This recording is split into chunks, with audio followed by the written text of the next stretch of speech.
శ్రీ దేవిదాస్ గారు సాయి సమాజం ప్రేక్షకులకి మనఃపూర్వక నమస్కారాలు చెప్పుకుంటూ ఈవేళ చాలామంది అడిగిన విషయం ఏంటంటే చింతామణి యంత్రాలు ఉన్నాయి, మళ్ళీ మాకు చెప్పండి, మాకు కొంత అందుబాటులో లేవు లేదా మేము చూడలేకపోయాం.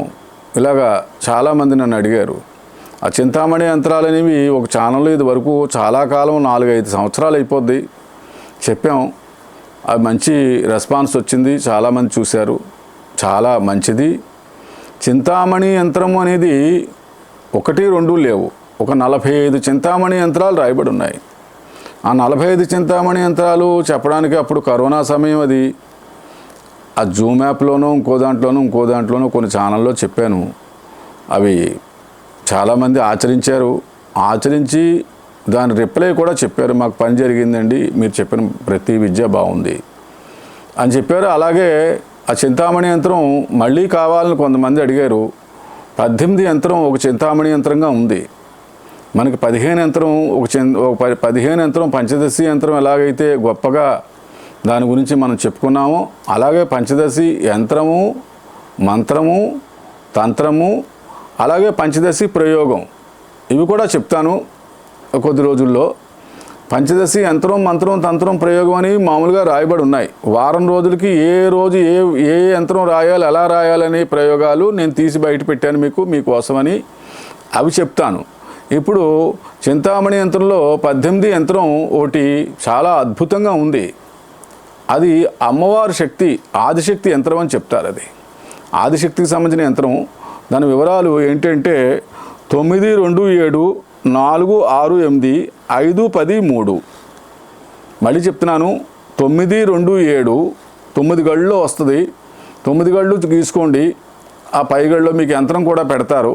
ఆ ఎలా పెట్టారో ఆ ప్రకారమే మీరు ఇది రాయండి. ఎలా రాయాలి ఏంటి వివరాలని కూడా చెప్తాను నేను.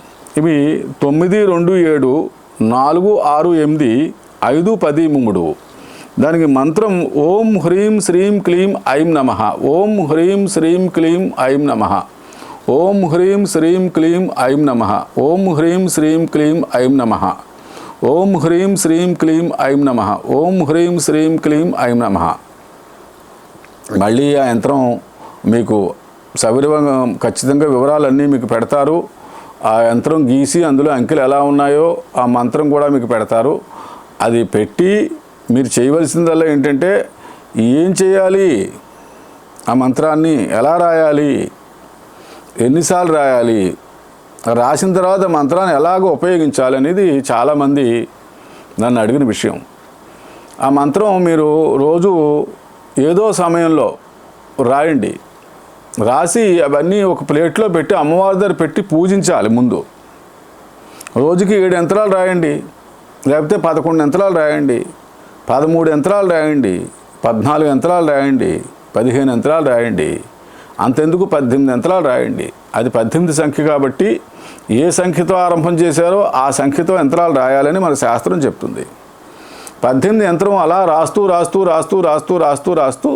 ఒక వారం 10 రోజులకి ఆ రాసేటప్పుడు మాత్రం మంత్రం మీకు చెప్పాను, మళ్ళీ చెప్తున్నాను. మంత్రం ఓం హ్రీం శ్రీం క్లీం ఐం నమః. ఓం హ్రీం శ్రీం క్లీం ఐం నమః. ఓం హ్రీం శ్రీం క్లీం ఐం నమః. ఇది చింతామణి మంత్రంలో మొదటి యంత్రము 18 యంత్రం.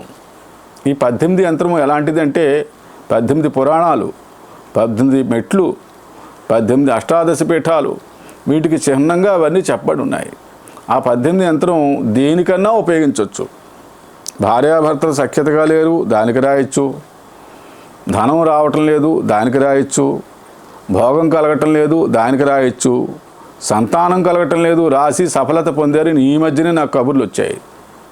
మేము ఇచ్చామండి, మీరు చెప్పిన 18వ యంత్రం అది శక్తి యంత్రం, అది చాలామంది సంతానం కలిగింది దానివల్ల అని కొంతమంది బ్రాహ్మణులు నాకు చెప్పారు. ఆ 18వ యంత్రం ఉపయోగించుకోవడం వల్ల అష్టాదశ పీఠాలకు సంబంధించిన శక్తి ఆ మనిషికి అందుతుంది. ఆ 18 యంత్రం రాసి మీరు గుమ్మానికో గోడకో ఒకటి పెట్టుకోండి, తగిలించుకోండి. ఆ ఇంటికి ఏ దుష్టశక్తుల పీడ ఏ బెడద ఉండదు. ఇంకా వివరాల్లోకి వెళితే 18 యంత్రం రాసిన వాళ్ళకి అఖండ ఐశ్వర్యం కలుగుతుంది. అందులో ఏమాత్రం సందేహం లేదు. ఆ 18 యంత్రమే రాస్తే ఆగిపోయిన పనులు కూడా పూర్తవుతాయి. ఆ 18 యంత్రం వల్ల వ్యాధి నిరోధక శక్తి కలుగుతుంది.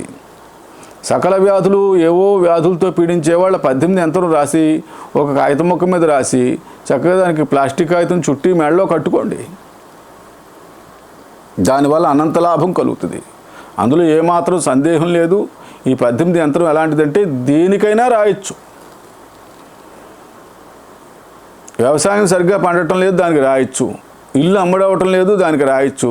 వ్యాపారం బాగోలేదు, దానికి రాయొచ్చు. ధనం రావటం లేదు, రాయొచ్చు. వివాహం జరగటం లేదు, రాయొచ్చు.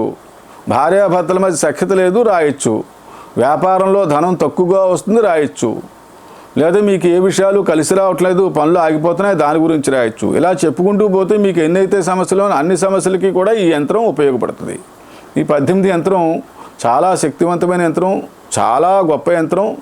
మా జీవితంలో ఎంతోమందికి ఈ 18 యంత్రం ఇచ్చాం. దానివల్ల మంచి స్థితి, మంచి పరిస్థితి కలిగాయి. ఇప్పుడు మళ్ళీ ఆ యంత్రం మళ్ళీ వివరణ ఒకసారి చెప్తాను. 927485510 ఇవి 9 గళ్ళల్లో వస్తాయి. ఓం హ్రీం శ్రీం క్లీం ఐం నమః.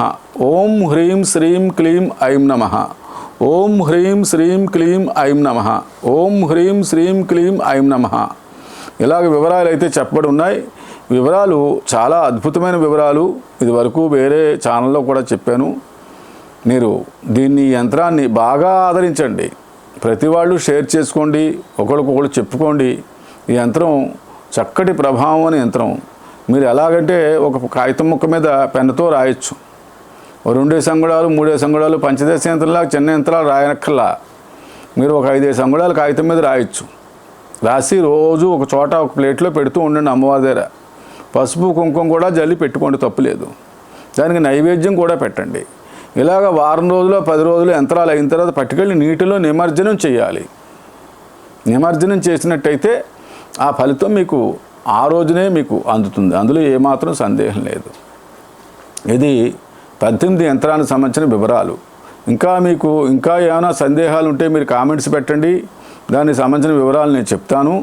ఎన్ని రాయాలండి అనే విషయమే చెప్పాను.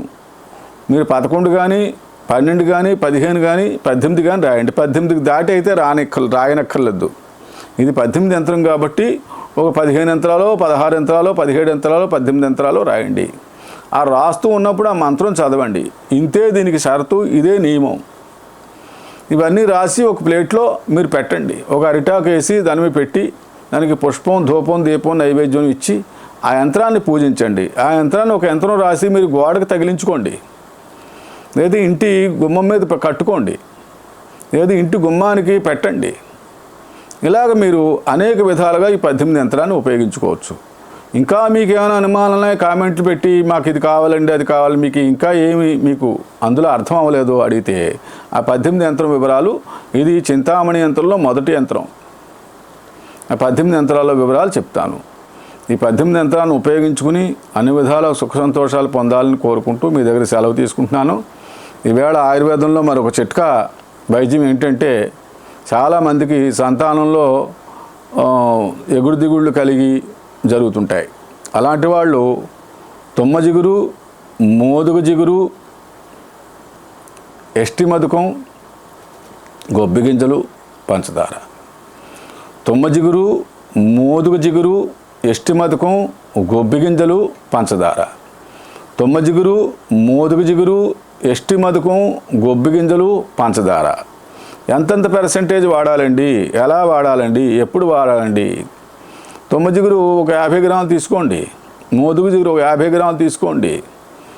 అలాగే ఎస్టి మధుకం ఒక 100 గ్రాములు తీసుకోండి. గొబ్బి గింజలు మాత్రం 20 గ్రాములే తీసుకోండి. గొబ్బి గింజలు ఏం చేస్తాయంటే గర్భవాతాన్ని కలిగించే శక్తి గొబ్బి గింజలకు ఉంది. ఎప్పుడు ఏ మందుల్లో గొబ్బి గింజలు వాడుకున్నా చాలా తక్కువ మోతాదులో గొబ్బి గింజలు వాడాలి. చేతంటే అది జిగురు, విపరీతమైన జిగురు ఉంటుంది కాబట్టి దాన్ని మెత్తగా నూరి 20 గ్రాములు 15 గ్రాముల కంటే గొబ్బి గింజలు ఎక్కువ వాడకండి. దాంతో సమానంగా పంచదార కలుపుని కొద్దిగా పొడి చప్పలించి పాలు తాగినట్టయితే చాలామందికి ఏదో కారణాల వల్ల, మేహ కారణాల వల్ల, ఇంకో కారణాల వల్ల మోషన్లో కానీ యూరిన్లో కానీ వీర్యం పడిపోవడం జరుగుతుంటుంది. ఈ మందు వాడిన తర్వాత ఇంకా అలాంటి ప్రాబ్లం అనేది రాదు. వీర్యం పడిపోవడం కానీ వీర్యం గట్టిపడి స్తంభించి అతనికి అన్ని విధాల సుఖ సంతోషాలు మగవాళ్ళు కలిగి మందు ఇది, మగవాళ్ళు ఉపయోగించుకునే మందు ఇది. ఇది చాలా చక్కటి వైద్యం. ఈ వైద్యం ఉపయోగించుకుని సుఖం సంతోషం పొందుతారని కోరుకుంటూ మీ దగ్గర నేను సెలవు తీసుకుంటున్నాను.